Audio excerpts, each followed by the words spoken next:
National testing agency यानी राष्ट्रीय परीक्षा एजेंसी ने सभी परीक्षाओं के डेट को घोषित कर दिया गया है। पब्लिक नोटिस है ये, डेट 20/8/2020।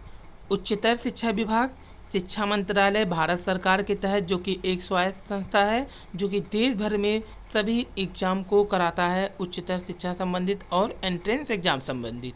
तो यहाँ पे दिल्ली यूनिवर्सिटी का, इंडियन काउंसिल और एग्रीकल्चरल रिसर्च का, इसके अलावा यूजीसी नेट का, जिसमें सभी परीक्षाओं के जो डेट हैं वो सितंबर से लेकर के अक्टूबर के बीच में लगाए गए हैं। तो आपको बता दें कि यूजीसी नेशनल एलिजिबिलिटी टेस्ट जो होगा यूजीसी नेट का, वो जून 2020 में 16 से 18 सितंबर को होगा, और जो दूसरा होगा वो 21 से 25 के बीच में होगा, क्योंकि 2 दिन छुट्टी रहेगी इसमें। 16 से 18 यानी 16, 17, 18 को होगा, फिर 21 और से लेकर के 25 को होगा, यानी 21, 22, 23, 24, 25 को होगा। तो यहाँ पे जो इसका डेट लगा दिया गया। एडमिट कार्ड डाउनलोड करने के लिए आप ugcnet.nta.nic.in पर आप सर्च कर सकते हैं। तो आइए सभी परीक्षाओं को देख लेते हैं। यहाँ पे एग्जामिनेशन दिया गया है। तो यहाँ पे कोड 1 में दिल्ली यूनिवर्सिटी एंट्रेंस टेस्ट होगा, जो कि DUET का होगा 2020 में। जो होगा 6 से 11 सितंबर 2020 को होगा, और इसको भी आप nta.ac.in ड्यूट पर आप चेक कर सकते हैं। दूसरा यहाँ पे Indian council of agriculture research ICAR का जो एग्ज़ाम होगा उस 7 से 8 सितंबर के बीच में होगा, जो कि बैचलर डिग्री प्रोग्राम है यूजी का।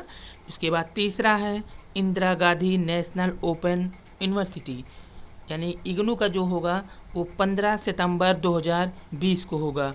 यूजीसी नेशनल एलिजिबिलिटी टेस्ट जो होगा वो 16 से 18, फिर 21 से 25 सितंबर 2020 को होगा। इसके बाद पांचवा जो होगा all India AYUSH post graduate entrance test, ये एग्ज़ाम 28 सितंबर को लगा हुआ है, और इसके अलावा इसका भी .com सब यहाँ पे देखिए दे दिया गया है। इसके बाद अगला एग्ज़ाम जो है Indira Gandhi national open university, जो कि PhD एंट्रेंस एग्जामिनेशन होगा, वो 4 अक्टूबर को लगा हुआ है। फिर 7वें नंबर का जो एग्ज़ाम है Indian council of agriculture research, जो कि मास्टर डिग्री प्रोग्राम है और डॉक्टरल डिग्री प्रोग्राम है। ये अवार्ड है 11 SRF PhD के लिए। इसका अभी अनाउंसमेंट नहीं हुआ है। तो आज की जो सबसे बड़ी न्यूज़ है, UGC नेट यानी नेशनल टेस्टिंग एजेंसी के द्वारा UGC नेट और सभी एग्ज़ाम की परीक्षाओं के डेट को घोषित कर दिया गया है, और इन सभी एग्जामिनेशन से संबंधित मोबाइल नंबर भी जारी कर दिए गए हैं। आपको कोई भी समस्या हो, किसी भी एग्ज़ाम से संबंधित कोई दिक्कत हो, तो आप यहां पर इस नंबर पर कॉल करके पूछ सकते हैं। तो एडमिट कार्ड डाउन करने के लिए भी जल्द 15 दिन के अंदर ही आ जाएगा। तो ये थी पूरी UGC नेट और अन्य एग्ज़ाम से संबंधित पब्लिक नोटिस, जो कि UGC द्वारा आज ही जारी किया गया है। राष्ट्रीय परीक्षा एजेंसी यानी नेशनल टेस्टिंग एजेंसी ने सारी डेट को डिक्लेयर कर दिया यहाँ पे। और राष्ट्रीय पिछड़ा वर्ग आयोग में अब 68,500 की सुनवाई कल पुनः होगी। अभी तक 69,000 की शुरू हुई थी, और ये प्रधानमंत्री नरेंद्र मोदी जी के द्वारा लिखा गया पत्र है महेंद्र सिंह धोनी के संन्यास लेने के बाद। और सरकार से इस फॉर्मेट में डेटा मांगा गया है। इस फॉर्मेट में डेटा देने में समय लगता है, इसलिए 10 दिन का समय दिया गया है। बाकी परेशानी वाली कोई बात नहीं है। 69,000 भर्ती परीक्षा संबंधित, जिसमें क्रम संख्या रहेगा, रजिस्ट्रेशन नंबर रहेगा, अनुक्रमांक रहेगा, चयनित अभ्यर्थी का नाम रहेगा, पिता का नाम रहेगा, जन्म तिथि रहेगा, उसके बाद लिंग रहेगा, आवेदित पद पर अनारक्षित OBC या SC किस पर है, आवंटित वर्ग कौन सा है, अनारक्षित OBC है कि SC है, विशेष आरक्षित वर्ग कौन सा है, गुणांक कितना बन रहा है। तो ये कॉलम यानी कि जो कि 13 कॉलम है, इसे पूरा करना होगा।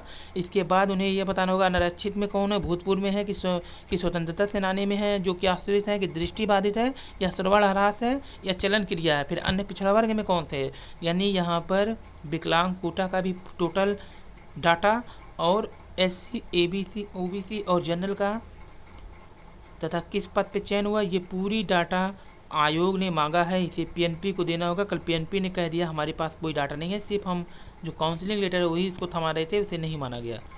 और पिता ने बेटे को बोर्ड परीक्षा दिलाने के लिए रात भर साइकिल चलाकर तय किया 105 किलोमीटर का सफ़र।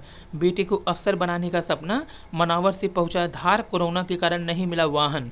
तो मध्य प्रदेश के धार जिले में 105 किलोमीटर साइकिल चलाकर एक मजदूर पिता ने अपने बच्चे को परीक्षा दिलाई।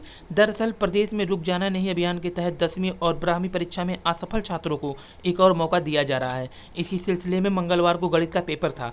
जिले के मनावर तहसील के शोभाराम 38 के बेटे आशीष 10वीं के 3 विषयों की परीक्षा देनी थी। परीक्षा केंद्र उसके घर से 105 किलोमीटर दूरी धार में था।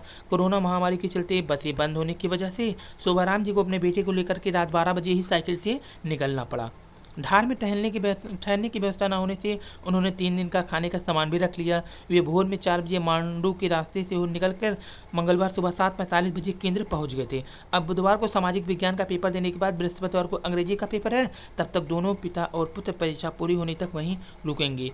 तो मजदूर पिता ने बताया कि मैं मजदूर हूँ और मजबूर भी हूँ, लेकिन बेटे को ये दिन ना देखना पड़े। शोभाराम ने कहा, मैं मजदूरी करता हूँ लेकिन बेटे को अफसर बनाने का सपना देख रहा हूँ और इसे हर कीमत पर पूरा करने का प्रयास कर रहा हूँ। तो सैल्यूट है ऐसे पिता को जो कि 105 किलोमीटर का सफ़र तय करके अपने बेटे को बोर्ड परीक्षा दिलाने के लिए लंबा सफ़र तय किया।